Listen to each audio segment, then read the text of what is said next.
keep moving so we don't keep going. I'd like to introduce our friend Liz Hahn. Hi. Hi.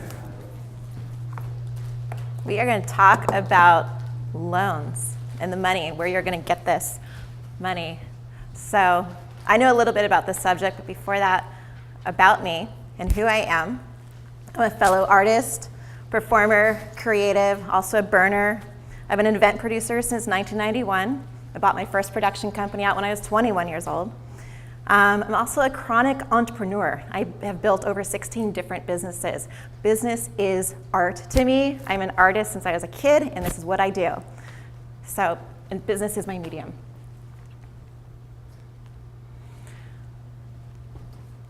There I am at the finance side of me. In 2004, I left working in the entertainment industry in Los Angeles, and I decided to launch another business. So I started a recruiting company in the finance industry. I started recruiting regional vice presidents and wholesale account executives for some of the largest lenders in the US at that time. GMAC, Wells Fargo, Countrywide, and a bunch of other banks that don't exist anymore because they are gone with the market. I became a licensed realtor in 2004 as well. And then I kind of recruited myself into working for GE Money, which at the time was WMC Wholesale. Sorry. WMC at the time was subprime mortgage, which just meant people with not so good credit. We loaned down to people with a 580 credit score up to 620. At that time, I sold $75 million worth of subprime loans in those 2 years, and I did help crash the market. So I know the market inside and out. I know it from a secondary market standpoint, meaning that I know what the investors are looking for on in Wall Street. When we wrote loans, they had to go to a place, and then they had to get written off and underwritten and then sold to Wall Street. And then I worked with brokers directly who then sold their loans to people like you. So now I'm on the other side. I help sell loans to people like you who want to create and want to get funding. Everyone heard of opium? Other people's money, not an opium den.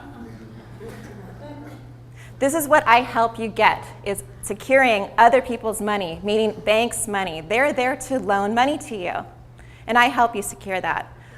My goal for you is kind of to keep your life savings in your bank account. You need that money. You might need it for a down payment. You might need it for permitting, like what Jonah was talking about with the yurt. You might need it in case your car breaks down or something else. So try to stay liquid.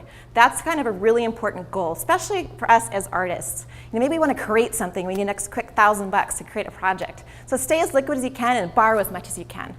It's a great time to borrow money right now. We are in a down market. We really are, and interest rates are low, and that's why it's a great time. Also, housing prices came down, which I think that's what this slide is, yes. What I just said, mortgage rates are at an all-time low. They were at 18% sometime in the 80s. When I was working in subprime, I was selling loans at 8%, second loans on the back, 12%, 13%, 6% loans. Those are pretty high. Now we're refining people into 3.5%, 3.25%, 4.5%. Just depends on your project, depends on your credit, depends on if you're doing a 4-unit, like Emerald Village is a 4-unit, so that's going to refinance differently than, say, just a single-family residence, just as far as the interest rates go, and as far as your loan to value goes. And you can ask me later about what all that would look like and what this means. But right now, using opium is practically free money. I also suggest when I bring people into doing mortgages to do a 30-year fix if you can. We have no idea what interest rates are going to look like in 10 years. If you do a 10-1 ARM, meaning after 10 years it's going to adjust, that interest rate in 10 years, if you want to refi, could be 12%. That's not going to be so fun if you're at a 3.5% right now. So I suggest, stay long-term, do 30 years. I know it's kind of permanent. I freak out on 30 years. I don't know where I'm going to be in 30 years. I don't want to be somewhere for 30 years. What are you talking about? But I've been in San Diego now for 22 years. That's practically, I'm almost done there. So you get it. So just stay secure, stay liquid, keep your money in your pocket so you can just, flow and flow. That's what it's all about, is flowing and creating, because you guys are artists and creators. Good markets. Good for you, down markets. Good for you, good for me. Not down for me. As mentioned, with down markets that we had in 2007, when the mortgage collapse started to come on, in 2008 and so forth, we started to see a lot of inventory come up onto the market. We started to see a lot of short sales. We started to see a lot of REO, which is bank-owned real estate, which they don't even release to the market because if they just oversaturate the market, it'll completely mess up our economy. And they're hanging out there. But because we crashed the market, and I was one of the pieces that helped, we're now able to afford the houses that we wouldn't be able to afford in 2005. A house in 2005 that was $675,000 might be worth $250,000. Big jump. Now we can actually afford it with the interest rate that we can get at.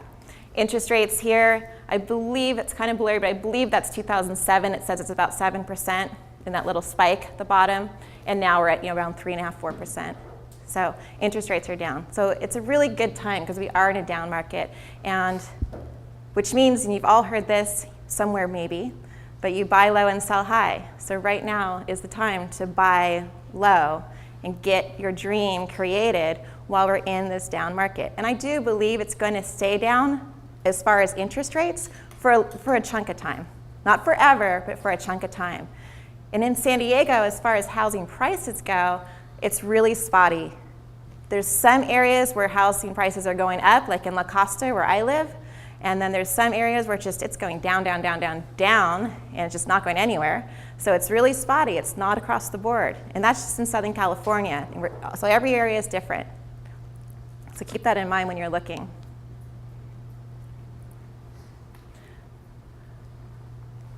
This is a duplicate. We already did this. Okay, so now we're going to talk about the different types of loans that are out there. An FHA loan, it's for first-time home buyers. You can put as little as 3.5% down. What that means, you have a $400,000 house, $14,000 down. You split that up with 4 people, you guys can do the math. FHA loan limits right now for San Diego, those are our loan limits on a 1-unit or 1-house SFR, 2-unit, 3-unit, or a 4-unit. And when you get with Jonah, he can break all those numbers down for you and what that looks like and what that would look like for your community that you want to bring in and what that'll cost per person, because you'll also have taxes and insurance on that as well. I highly recommend to actually get pre-qualified early. What that means, Jonah mentioned earlier the unified loan application, otherwise known in the industry as a 1003. We call it the 1003 exercise, and I will be emailing this packet to y'all. The 1003 exercise is where you're going to fill out the loan application. That's actually something that you would hand a bank or a lender or your friendly mortgage consultant, me. And this will have every piece of information on there: name, address, social security, birth date, how many kids you have. We also want to see your bank accounts, how much you have in your 401k, your IRA. It'll show your liabilities. How much debt are you in? What do you owe on your car? Did you buy the Beamer? Do you own a Lamborghini? Do you own nothing? Are you off grid? Are you on grid? And the 1003 exercise is really good. It's an excellent tool for transparency for those who want to create collectively and in community. And as Jonah touched upon, like maybe someone who has $1 million in the bank doesn't want to share that, but maybe your friend who has $20 in the bank might need to know, well, hey, you want to actually see what everyone is at in their life and where you're at. And everything is okay where you're at. It's just where you're at. And you want to get that on paper. Because I'm actually, or a friendly mortgage broker or someone else or the bank is going to look at that on paper, and they need to see that. Where we're at in the industry is everything needs to be traceable. There's no more stated loans. Stated meaning I state your income and state your assets and kind of like push this loan through and fund you. That's where I was in 2005. That does not exist. We need to see that you have an income, that you have some decent assets so you could pay back the loan if you needed to. We also want to see what your liabilities are. We want to see what your debt to income ratio is, otherwise known as DTI, and make sure you fit in this perfect little pocket that the banks want to see. And I can help structure that so it can work, especially if you're working in a collective. It's really, really a sweet deal. Home path mortgage. This is we could do 3%, thank you for highlighting that. 3% down in a home path mortgage. Now it needs to be a home path house by Fannie Mae, and I believe Jonah has a home path house he'll be showing y'all later. It's really flexible. Allows the down payments to be funded by gifts, grants, nonprofits, or employer, which is really great. It's for a primary or secondary or investment. The difference between secondary and investment is if you're going to invest in making a rental property. Secondary is if I live here in San Diego and I have a house in Big Bear. There's also the HUD 203K, which I believe is the next slide, actually. Yes, HUD 203K.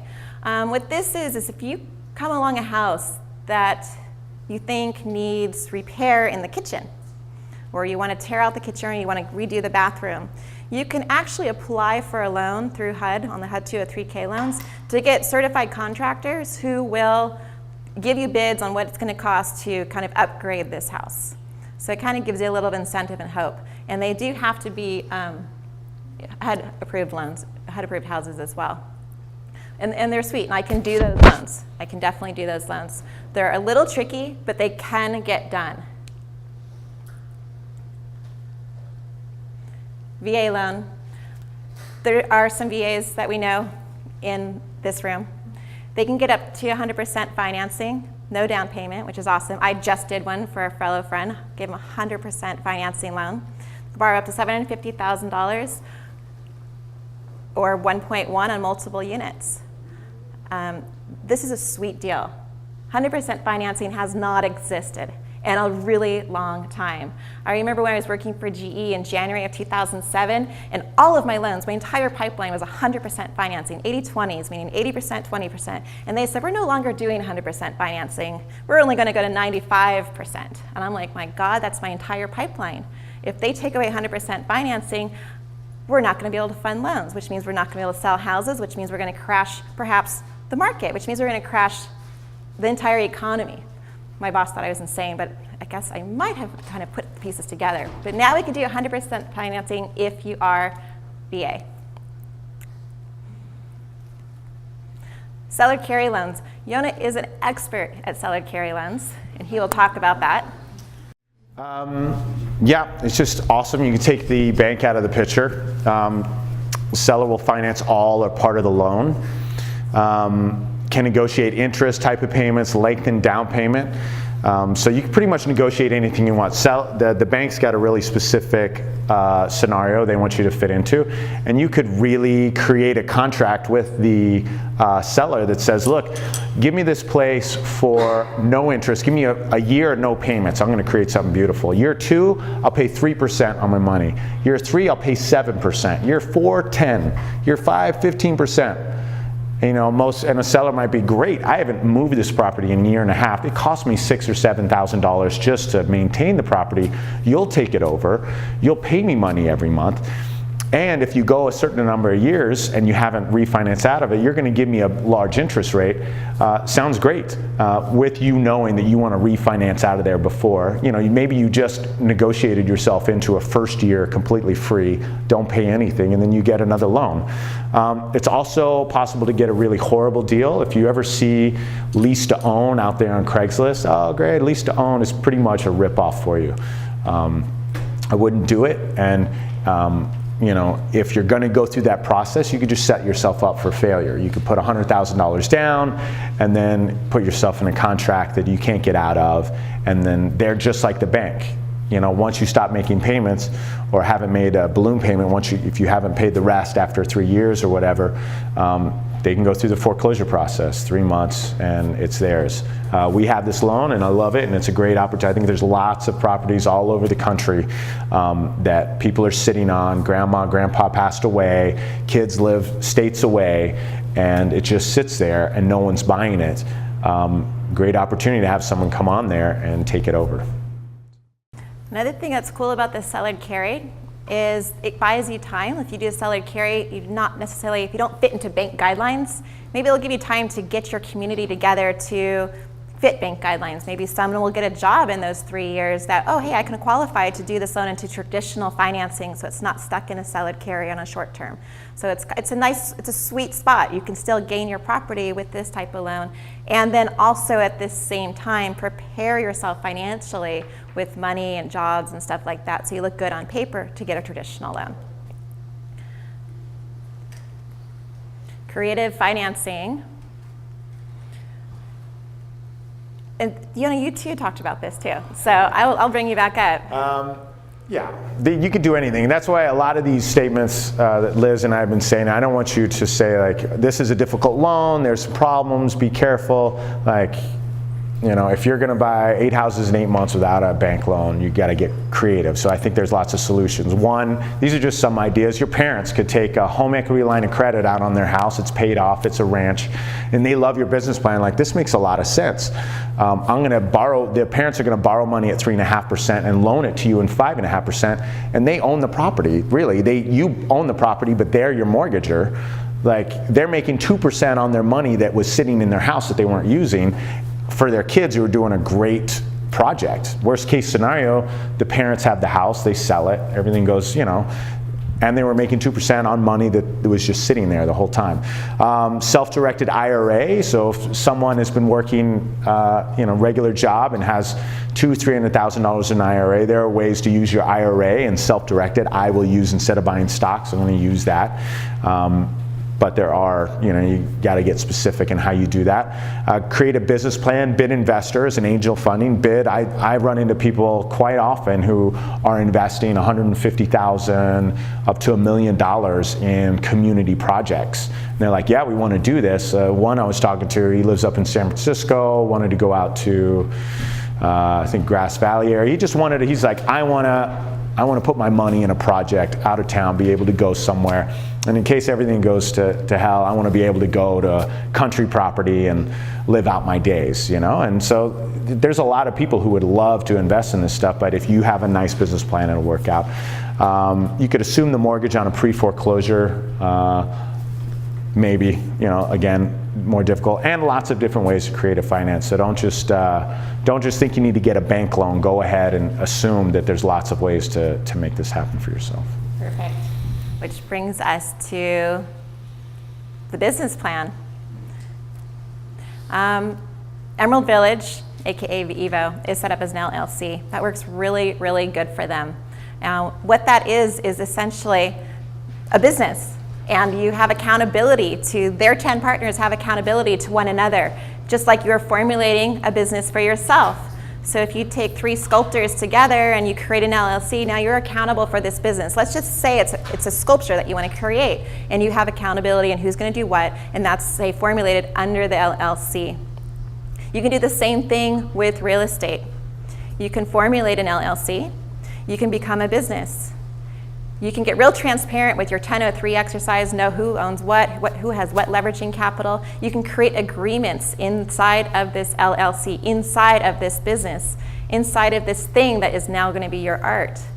You all remember the dot-com boom. Venture capitalists funded all kinds of dot-coms to raise money to launch these great businesses. Well, right now we're in kind of an interesting real estate boom. It's kind of almost underground. It's like some people are like, oh, the real estate market dropped. Some are like, no, like us. We're like, no, it's actually there, it's alive, and we can do it. So formulating that LLC actually might give you a leveraging tool that might entice some real estate investors, some people who have some liquid cash that made maybe a lot of money in the dot-com boom or a lot of money in the last real estate boom.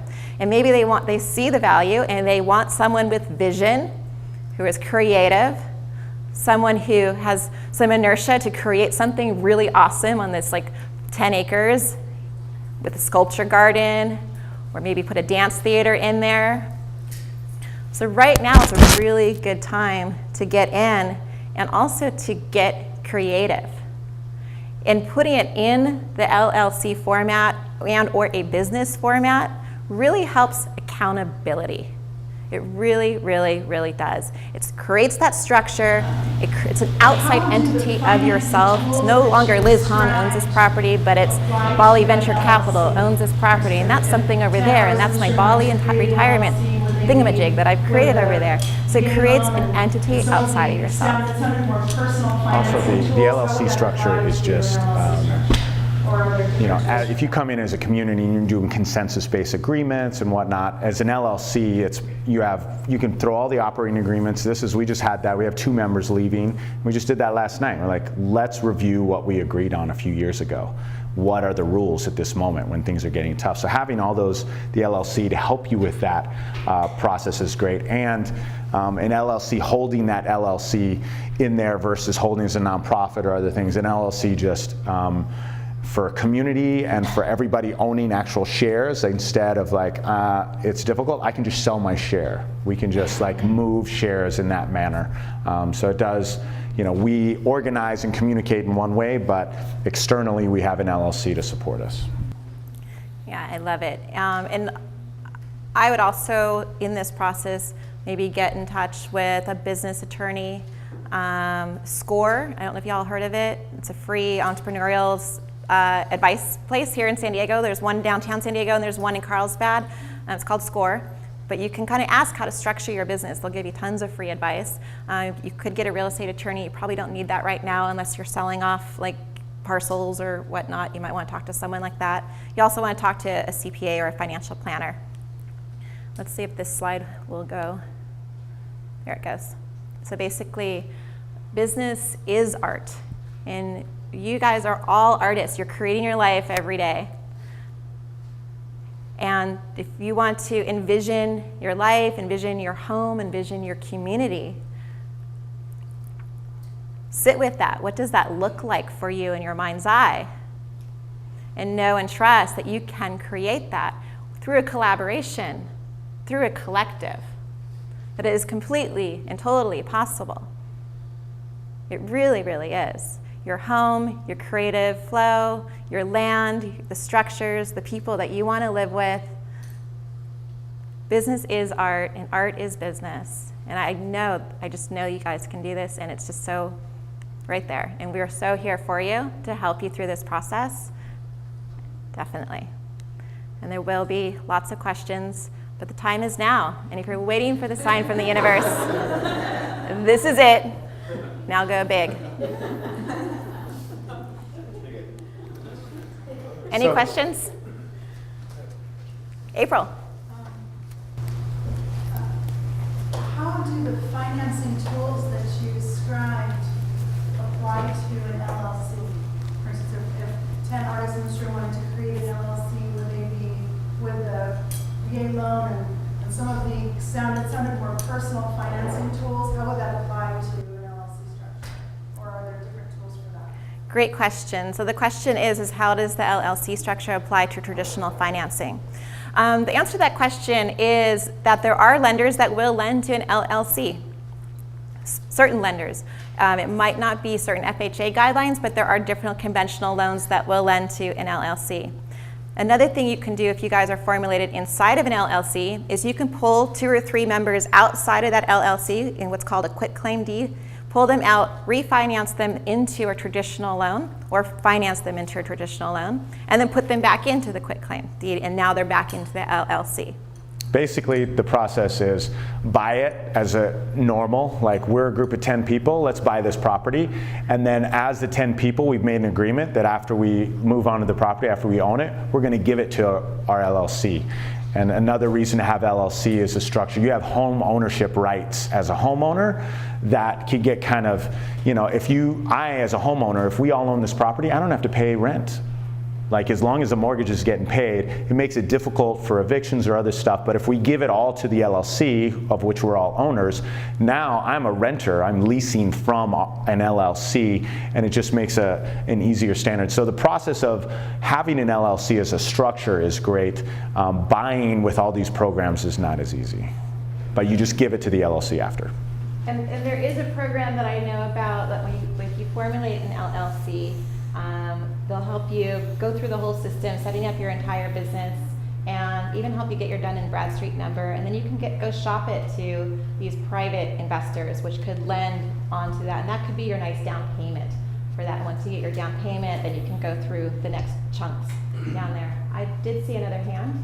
If a member of, let's say there's 10 people, and when this LLC fails to meet their commitments, the LLC should also shield the other 9 people from any kind of legal repercussions from the bank loan, right?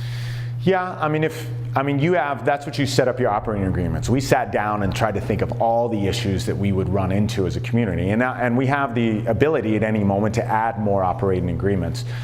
Shielding, yeah, we as an LLC own the property. We all own shares. The LLC itself, limited liability, shields itself in so many ways. So, the process is just to, it just gives us an easier vehicle to, we have 2 members leaving, they can just now sell their shares, and we've made an agreement that they can't just sell their shares to anybody. We have time to find the right match, but in the end, we can always fall back to the LLC structure. How do you evaluate those shares at 3 years after the initial creation of the LLC? How do you value? Well, one, you just, all the money you put in, you value it. We've made an agreement not to, as a community, you can either take value in the land and say, oh great, we're going to sell this for $2 million, $3 million down the road, or you can say, look, we don't want to make this too expensive. There's communities that try to keep the value down, and so we've made it so you can't necessarily just sell your share for more, or maybe there's a percentage more. And right now how we value it is how much money did you put down, how much money, we have owner fees every month, an extra owner's fees, all that money. We just put in a new pool heater, we all just split the check, that money, and so that $11,000 we started with is now, a few years later, is $20,000. And so that is, we just keep track through our taxes of what we actually put into it, and then also decide, is this now, I put 2 years, 3 years of my life into this, and 20 grand, but you're coming into a community that is obviously now successful and grounded, maybe it's worth more, to the next member, but also how much can you sell, and who you want to bring in a wide variety of people who can afford the property. Have you ever worked with package deals with nonprofits that do shared income? I have not worked with a nonprofit, but I could research it for you and get back to you on that. Basically, VA loans, how would that work if the group is buying properties now? So do you make some kind of agreement with these 10 people or whatever, and then you pre-approve for a loan as the 10 people, use the veteran? With a VA loan, the person who is the VA would qualify for that loan. As that individual? And you could put probably another person that's qualifying for income. Did you have something you wanted to add to it? Yeah, there's specifics in there under the VA loan, but you can, as a veteran, I can buy property with 2 non-veterans and then split that in certain ways, and I'm paying a third, 100% financing for a third, the others may have to come in with other financing. And in the end, you can make a contract with the veteran. I could come in, I say I can come in and buy it, but I need to be able to, if I want to buy $1 million place, I need to have the income. So now it's really on just one veteran, but that veteran can come in, buy the place larger, and then make an agreement with everybody else to kind of switch that over and make it shared ownership, quit claim it to other people, change the loan later. But that process of initially getting the property at 100% financing, 2 years later, maybe you've built enough equity through all your work in the property that now if you refinance it, you can do a traditional 20/80 loan, and there's 20% equity in there. You don't have to put any more cash in there. So there's different ways, but just kind of open your vision to the possibility of what you could do. That's with one veteran. What if you have multiple veterans? Then it works even better. Yeah, you can qualify for more with more veterans. One more questions? Any other questions? With seller carry, is that something you as a buyer propose, or how do you find a place that's suitable for that? 10 years ago, I used to read all these books, and I was like, I don't know, seller carry, we're just going to knock on all these doors. And yeah, once it started getting bold enough, you're not going to get anything you don't ask for. And so I certainly, on all these real estate deals, I certainly just start asking questions. So go up to the, on that note, there's another one. Go up to the realtor and say, what's your highest bid? It's like, I can't tell you that. On the property on our intentional community property, it's like, okay, if I was going to use you as my realtor, and you're going to make double the commission now, what would you advise me to come in at? I need to know if I could work with you. Well, You need to come in just over 900,000, you know? And so the process of asking for what you want in different ways, but in the seller carry loan, yeah, go up to the house and say, I've got a great proposal for you. This is sat for 18 months. It's not moving anywhere. My realtor, Jonah, whoever, has looked up and says, this is free and clear. You've owned this, your family's owned it 30 years, you've got lots of equity.